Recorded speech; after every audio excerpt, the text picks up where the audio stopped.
কাউকে দেখাইতে পারি না এই বুক চিরে, দেখাইলে বুঝতে পারতো মানুষে। কেমন করে বুঝাবো আমি, এখনো সেই রাজনীতি নিয়ে মারা গেল এক ভাই, হয়েছে সে শহীদ, কান্না করে তার বাপ মায়। কিভাবে কেড়ে নিতে পারলা তোমরা ওই লোকের জীবন? জীবন শুধু জীবনদাতা আমার আল্লাহ, নেওয়ার কাজও তার। তাই তো তোমার কোনো অধিকার নাই মানুষকে মারার। মানুষকে কেমন কইরা মারলে তুমি জবাব তুমি দিবে কিভাবে বলো? মানুষের কাছে নয়, আরশের মালিকের কাছে তয়। তাকে তুমি পৃথিবী থাইকা জান্নাতের বাগানে পাঠিয়ে দিয়েছো, কিন্তু তোমার দুচোখের আগুনে জ্বলতে হবে, এটা তুমি মনে রেখো।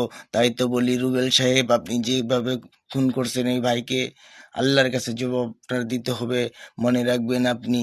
আর দেশবাসীকে বলবো, এটা দেখে শিখে নিন। এরকম আপনারও জীবন চলে যেতে পারে, আমারও তো চলে যেতে পারে, এরা তো আমাকেও মারে ফেলতে পারে। সত্য কথা বলবো, বলবো, বলে যাব, এটাই হচ্ছে সবচেয়ে বড় বিষয়।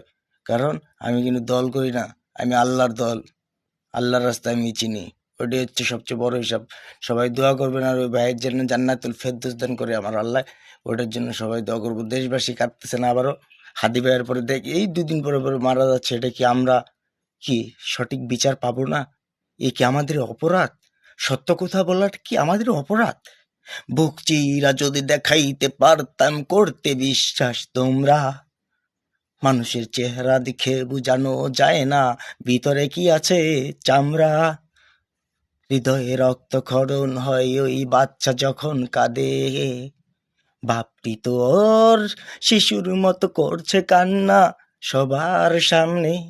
করে দিয়ে না আপনারাই আমার সন্তানকে মাপ, আর বিচার চাই রবের কাছে। দেখলাম আমি কিছুক্ষণ আগে এক খবরে, দেখে আমার হৃদয়ে রক্তক্ষরণ হয়েছে, বুঝাতে পারবো না আমি কাউকে। কথাগুলা জানি না আপনাদের কাছে কেমন লাগে, কেমন লাগবে। আপনারা ছোট ভাইয়ের প্রতি না, ভিডিওটা আপনারা নিজ সাথে শেয়ার করবেন। আমি ভিডিও শেয়ার করতে বলি না, এই ভিডিওটা শেয়ার করবেন। আমাদের একজন যে যারাই সত্য কথা বললো তারা যে মার্ডার হয়ে যায়, এইভাবে যে মারে ফেলায়, আপনার আমার জীবনের কোনো গ্যারান্টি আছে?